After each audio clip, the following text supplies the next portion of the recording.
Assalamualaikum students. Today we are going to start our new topic which is about linear equations, chapter number 9, page number is 133. Okay, what is an algebraic expression? An algebraic expression is a mathematical phrase that contains variables, ordinary numbers, mathematical operators. Okay, algebraic expression हमारे पास एक mathematical phrase होता है जिसमें हमारे पास variables आ जाते हैं, numbers आ जाते हैं एंड मैथमेटिकल ऑपरेटर्स आ जाते हैं. For example 2x + 3z, y - 3/x, b × 2c, 5p, all these are the examples of algebraic expressions. Okay, what is an algebraic equation? An algebraic equation is a statement that expresses a relationship of equality between two or more expressions. Okay, जब आप two or more expressions को algebraic expressions को equality के sign में लिखते हो, ठीक है, इक्वालिटी के साइन के साथ लिखते हो तो वो हमारे पास एक अल्जेब्रिक इक्वेशन बना रहा होता है. ठीक है, बेसिकली जो है वो एक मतलब जो अल्जेब्रिक इक्वेशन है वो रिलेशनशिप बता रहा होता है ऑफ इक्वालिटी बिटवीन टू और more expressions. Alright, okay, now turn your page number 134. This is an example of algebraic equation because यहाँ पे एक x - 1 आपके पास algebraic expression आ रहा है और एक z है. ठीक है, so both these expressions are connected with each other with this sign of equality. ठीक है, so ये मेरे पास क्या है, एक algebraic equation है. अब यहाँ पे जब x और y को आप वैल्यू दोगे, ठीक है, डिफरेंट वैल्यूज दोगे तो z की डिफरेंट वैल्यूज आएंगी. जब आपके पास x 7 है इस एक्सप्रेशन में एंड y 2 है तो आपके पास z की वैल्यू क्या आ रही है, 5. देखो 7 - 2 क्या आएगा, 5. जब आप x की वैल्यू कर दोगे 2 एंड y की वैल्यू करोगे 4 तो आपके पास z की वैल्यू क्या आएगी, -2. इसी तरह x की वैल्यू 5 है, y की वैल्यू 8 है, सो इस केस में z की वैल्यू क्या, -3. जब आप x की वैल्यू पुट करोगे 2000, y की वैल्यू पुट करोगे 1990 एंड देन उस केस में आपके पास z की वैल्यू क्या आ रही है, 1. सो आप लोगों ने देखा कि जब आप इस अलजेब्रिक इक्वेशन में x और y की डिफरेंट वैल्यूज पुट कर रहे हो तो उसी के अकॉर्डिंगली z की भी डिफरेंट वैल्यूज आ रही हैं. ऑल राइट, ओके, अब next is linear algebraic equation. Basically linear algebraic equations क्या होती हैं? लीनियर अलजेब्रिक इक्वेशंस में आपके पास एक सिंगल वेरिएबल आ रहा होता है with the highest power 1. ठीक है, आपको पता ही है कि if two algebraic expressions are put together with an equal signs in between they form an equation. जब आप टू algebraic expressions को इक्वालिटी के साइन के साथ लिखते हो तो वह हमारे पास इक्वेशन बना रही होती है. और यहाँ पे both these are algebraic equation because equality के साइन के साथ हमारे पास एक्सप्रेशंस आ रहे हैं.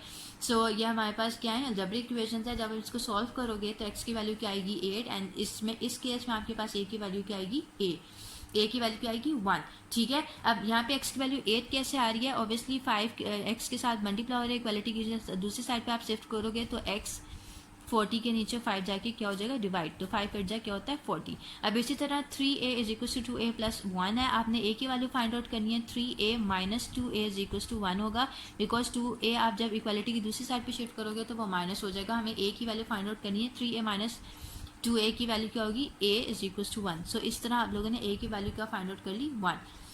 An algebraic equation is like a balance with the two sides in equilibrium. Okay, एक algebraic equation हमारे पास एक balance की तरह होती है with the two sides in equilibrium. All right. Okay, now next page is 135. Important, in an equation the expressions on both sides of equality are always equal. Okay बेटा, equation में जो है इक्वालिटी की both sides पे जो आपके पास expression लाई कर रहे होते हैं ना वो हमारे पास हमेशा इक्वल होते हैं. ठीक है, next is note, in an equation 3a + 8 = 20.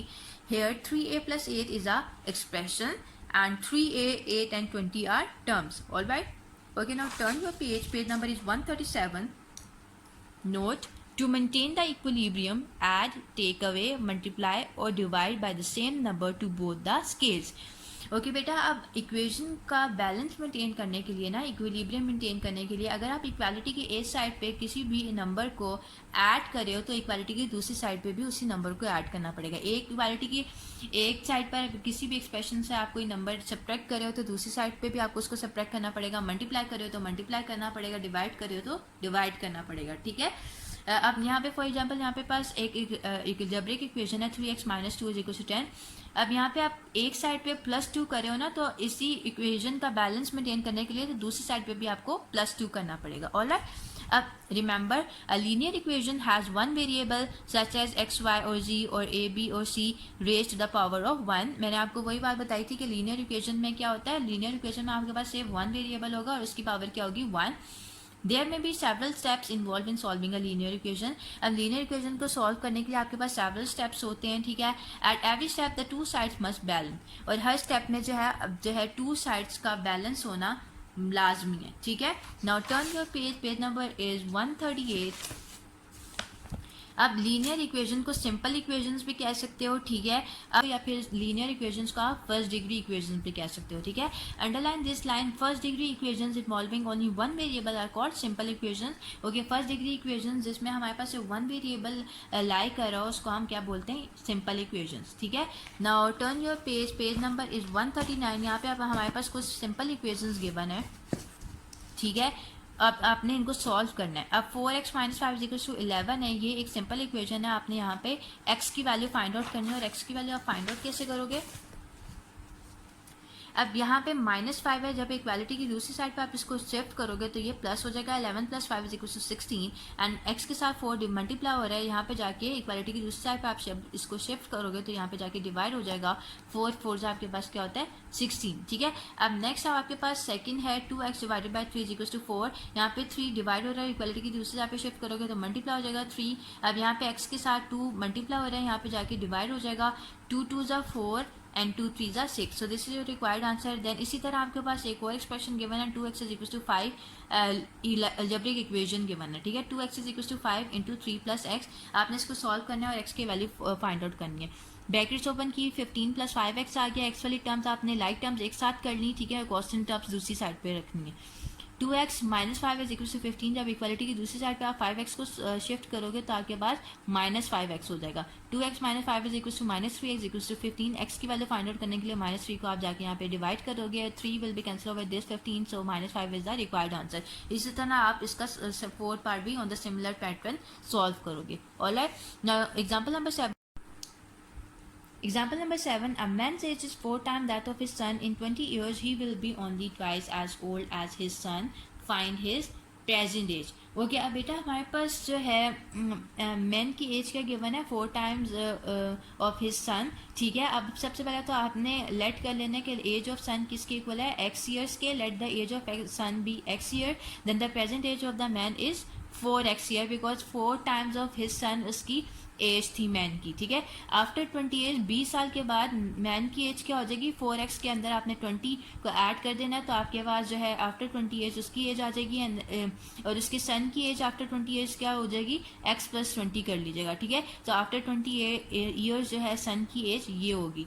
Then according to the given condition in 20 years क्या था, आफ्टर 20 ईयर्स मैन की एज क्या होगी, he will be only twice as old as his son. मतलब twice times of his son age जो है man as की equal होगी, ठीक है. सो मैंने क्या किया, मैन एज को जो है विच इज़ 4x + 20 उसको पुट किया twice time of his son age. So उसको 2 मल्टीप्लाई बाय x + 20 किया, ब्रैकेट्स ओपन की, 2x + 40 हो गया. x वाली टर्म्स एक साइड कर ली, कॉन्स्टेंट टर्म्स एक साइड कर लिया. सॉल्व करने के बाद 2x = 20 आ रहा है, ठीक है. x के साथ 2 मल्टीप्लाई हो रहा है, इक्वालिटी की दूसरी साइड पे इसको लेकर आओगे तो 2 यहाँ मल्टीप्लाई हो रहा है तो यहाँ जाके डिवाइड हो जाएगा. 2 will be cancel with this 20, so आपके पास 10 आ रही है x की value which is the present age of the son, मतलब 10 ईयर्स. अब present age of the man find out करने के लिए आपने 4 को x के साथ मल्टीप्लाई करना है. ऑब्वियसली 4 को आपने 10 के साथ मल्टीप्लाई करना है. x की वैल्यू आपके पास 10 आई थी तो आपने 4 को 10 के साथ मल्टीप्लाई किया तो आपके पास मैन की एज आ गई which is 40 years. Alright, now turn your page number 141. Example number 8. The cost of an LCD TV and a music system together is 75,000. The cost of the TV is rupees 200 more than 4 times that of the music system. Find the cost of the music system. Okay बेटा, अब सबसे पहले तो आपने music system की cost को late कर लिया कि वो x के इक्वल है.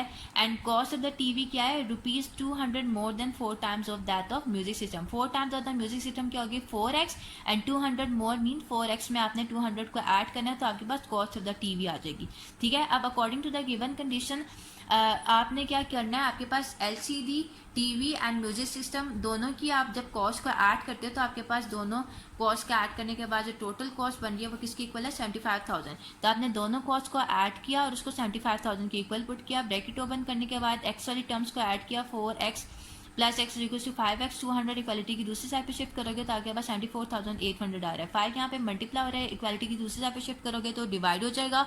सॉल्व करने के बाद आपके पास आंसर आ रहा है ₹14,960 and the cost of the music system is ₹14,960, जो कि आप लोगों ने फाइंड आउट करनी थी। ठीक है, next example number 9। A wire of length 48 cm is bent in the form of a rectangle so that its length is 3 cm less than twice its breadth. Find the dimensions of the rectangle. अब आपके पास जो है length of wire given है which is 48 cm, जिसको in the form of rectangle bent किया गया है। ठीक है, so that its length is 3 cm less than twice its breadth. हमें डायमेंशन फाइंड आउट करनी है, means length and breadth find out करनी है। सबसे पहले तो हमने ब्रेथ को लेट किया कि वो किसके इक्वल है, x सेंटीमीटर के, and length of the rectangle किसके इक्वल होगा, length is 3 cm less than twice is breadth. Twice of its breadth क्या होगी, 2x, और 3 cm लेस मींस 3 को अपने 2x से माइनस कर देना तो आपके पास लेंथ आ जाएगी। And length of the wire आपके पास क्या होगी, आपको पता है कि टू मतलब टोटल 4 साइड्स हैं, तो 2 टाइम्स ऑफ दिस करोगे, 2 times of 2l plus 2b, मतलब ये हो गया ना, 2l प्लस 2b आप लोग करोगे तो आपके पास लेंथ ऑफ द वायर आ जाएगा। 2l क्या है, लेंथ क्या है, 2x माइनस 3 प्लस 2 ब्रेथ क्या है, x, तो आपके पास आ गया 2 into 2x minus 3 plus 2x length of the wire, because 4 sides के लिए ये लेंथ बनती है। ऑलराइट, अब आपके पास total length of the wire given है 48 सेंटीमीटर, तो आपने इस लेंथ को 48 के इक्वल पुट किया, ब्रैकेट्स ओपन की, 4x minus 6 plus 2x is equal to 48, 4x plus 2 is equal to 6x minus 6, जब इक्वालिटी की दूसरी साइड पे शिफ्ट करोगे तो प्लस हो जाएगा, 6x इक्वल टू 54 हो गया। x यहाँ पे मल्टीप्लाई हो रहा है, डिवाइड हो जाएगा जब इक्वालिटी की दूसरी साइड पे शिफ्ट करोगे। कैंसिलेशन करने के बाद आपके पास आंसर आ रहा है 9। ठीक है, so the breadth of the rectangle is 9 centimetre, because हमने ब्रेथ ऑफ द रेक्टेंगल को x के इक्वल लेट किया था और x की वैल्यू क्या आई है, 9। अब लेंथ फाइंड आउट करने के लिए लेंथ किसकी इक्वल लगती है, 2x माइनस 3 के, 2x माइनस 3, 2x की वैल्यू क्या है, 9 minus 3, 2 9 18, 18 minus 3 equal 15 centimetre. So length of the wire किसकी इक्वल आ गई, 15 सेंटीमीटर। ठीक है, सो इस तरह आपने इस क्वेश्चन को सॉल्व किया। सबसे पहले आपने जो है लेंथ फाइंड ब्रेथ को लेट किया, उसी के अकॉर्डिंगली जो क्वेश्चन में आपको कंडीशन गिवन थी उसी के अकॉर्डिंगली आपने लेंथ फाइंड आउट कर ली, फिर टोटल लेंथ ली और उसको 48 की इक्वल पुट करने के बाद x की वैल्यू फाइंड आउट कर ली, फिर ब्रेथ की वैल्यू आ गई 9 एंड लेंथ की वैल्यू फाइंड आउट करने के लिए आपने x की वैल्यू पुट की और आपके पास लेंथ की वैल्यू आ गई 15 centimetre. Alright, okay students, so we are done with this topic. Inshallah we will start our new topic in the next session. Till then, Allah Hafiz.